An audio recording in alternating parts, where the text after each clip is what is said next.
नमस्कार बंधुरा Tripura all updates YouTube चैनले तुम्हादेरके स्वागत जानाई। आज के आमी कथा बोलते जाबो आईटीआईर एकटी ट्रेड जेटाके आर्किटेक्चर ड्राफ्ट्समैन बला हय। এই ট্রেডের মাধ্যমে শিক্ষা গ্রহণ করার পর তোমরা একজন ইঞ্জিনিয়ার তৈরি হবে।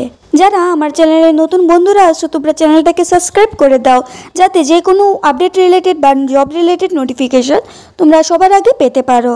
তো প্রথমে আমরা আলোচনা করব আর্কিটেকচার ড্রাফটসম্যান বা ড্রাফটসম্যান সিভিল কি এবং এটার কোর্স ডিউরেশন কি হবে, এলিজিবিলিটি ক্রাইটেরিয়া কি হবে, তারপর সাবজেক্ট কি হবে এবং সবচেয়ে থেকে ইম্পর্টেন্ট বিষয় জব প্রোফাইল কি হবে।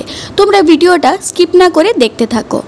তো চলো এখানে আমরা দেখে নিচ্ছি মূলত আর্কিটেকচার ড্রাফটসম্যানটা কি। এটাকে মূলত এক ভাষায় ড্রাফটসম্যান বা ডিজাইনার বলা হয়। কারণ এটাকে ডিজাইনার কেন বলা হয়, এটার মধ্যে তোমরা বিল্ডিং বা ফ্যাক্টরি দেখতেই পাও বড় বড়, এটাকে যে রূপরেখাটা করে, যে ডিজাইনটা করে তাদেরকে ড্রাফটসম্যান বা সিভিল ইঞ্জিনিয়ার বলা হয়। তোমাদেরকে এটার মধ্যে জ্যামিতি তোমরা অবশ্যই জানো, তোমরা যে কোনো একটা ক্লাসে জ্যামিতি বক্সের ইউজ করেছো। তো এটার মধ্যে ছোট ছোট জ্যামিতি হয় না, বড় বড় জ্যামিতির সাইজ হয়। তো এইরকম তোমাদেরকে এইগুলোর কাজ বোঝানো হয়, কিভাবে টেকনিক বোঝানো হয়, কিভাবে কি করতে হবে, তারপর কিভাবে ডিজাইনটা ড্রয়িং করতে হবে, সব কিছু এটার মধ্যে শেখানো হয়। তোমাদেরকে প্রথমে পুরনো পদ্ধতিতে তোমাদেরকে ট্রিক শেখানো হবে কিভাবে স্কেল দিয়ে করতে হয় ড্রয়িং সব কিছু।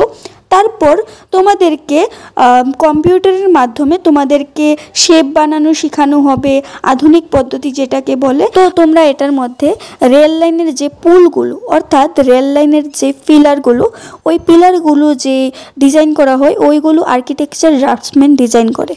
তো এটার মধ্যে তোমরা বড় বড় বিল্ডিং, ফ্যাক্টরি, অনেকে আছে যে তারা তাদের বাড়ি তৈরি করছে ইঞ্জিনিয়ারের মাধ্যমে অর্থাৎ ইঞ্জিনিয়ারের ইনস্ট্রাকশন দেওয়া ড্রয়িংয়ের মাধ্যমে। তোমাদেরকে এটার মধ্যে প্রথমে ছোটোভাবে শেখানো হয়, তোমাদেরকে কম একটা জায়গা দেওয়া হয়, মানে তোমাদেরকে একটা পেপারের মাধ্যমে এই কম জায়গার মধ্যে তুমি কিভাবে এই বিল্ডিংটা ড্রয়িং করবে বা এই ফ্যাক্টরিটা ড্রয়িং করবে ছোটো একটা জিনিস থেকে শেখানো হয়। তারপর আস্তে আস্তে তোমরা বড়টা শিখবে। তারপর এটার মধ্যে এইরকম শেখানো হয় যে তোমরা কতটুকু ডিজাইন দেবে, এটার মধ্যে কতটুকু স্পেস হবে, তারপর তোমরা বড় বড় মেশিনের ইউজ কোনটার মধ্যে করবে। তারপর আর্থকুইক অর্থাৎ ভূমিকম্প আসলে তোমাদের বিল্ডিংটা কিভাবে সুরক্ষিত হবে ওটাও শেখানো হবে, কিভাবে ড্রয়িং করলে জিনিসটা সুরক্ষিত হবে। তো আমরা দেখে নিচ্ছি এটার জন্য এলিজিবিলিটি ক্রাইটেরিয়া কি আছে।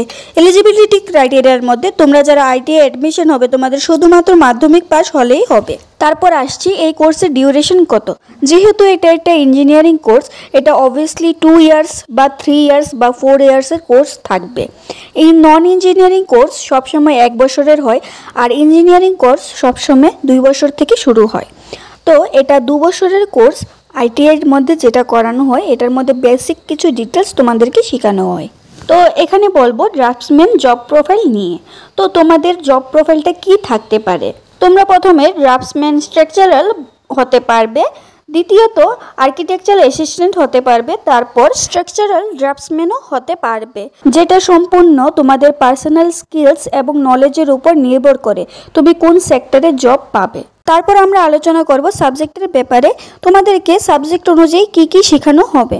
Orientation of trade and institution, তারপর practice with science and symbol in building drawings, তারপর আছে drawing details of different type of stage. তোমরা অনেকেই 2 নাম্বার এবং 3 নাম্বারটা বুঝে গেছো মোটামুটি, কিন্তু তোমাদের অনেকেরই ডাউট থাকতে পারে 1 নাম্বারটা যেটা orientation of trade and institute, এটা কি? এটা হলো বাণিজ্যিক ও প্রতিষ্ঠানের অভিযোজন। আশা করছি তোমাদেরকে ড্রাফটসম্যান সিভিল বা আর্কিটেকচার ড্রাফটসম্যান নিয়ে কিছু ডাউট আমি ক্লিয়ার করে দিয়েছি এই ভিডিওর মধ্যে। যদি কোনো ডাউট থেকেও থাকে তোমরা অবশ্যই কমেন্ট করে জানাবে, আমি রিপ্লাই দেওয়ার চেষ্টা করব। এবং তোমরা কারা কারা কোন জায়গা থেকে দেখছো অবশ্যই জানাবে। সব ভিডিওর মধ্যে আমি জিনিসটা বলি, তোমরা যখন জানাও আমার খুব ভালো লাগে। চলো আজকের ভিডিওটা এ পর্যন্ত শেষ করছি এবং খুব শীঘ্রই নেক্সট একটা ইন্টারেস্টিং ভিডিও নিয়ে আসছি। তোমরা অবশ্যই চ্যানেলটাকে সাবস্ক্রাইব করে দেবে এবং যারা এখনও পর্যন্ত ভিডিওটাকে লাইক করেননি লাইক করে দেবে। চলো আজকের জন্য বিদায়, দেখা হবে নেক্সট একটা ভিডিওতে।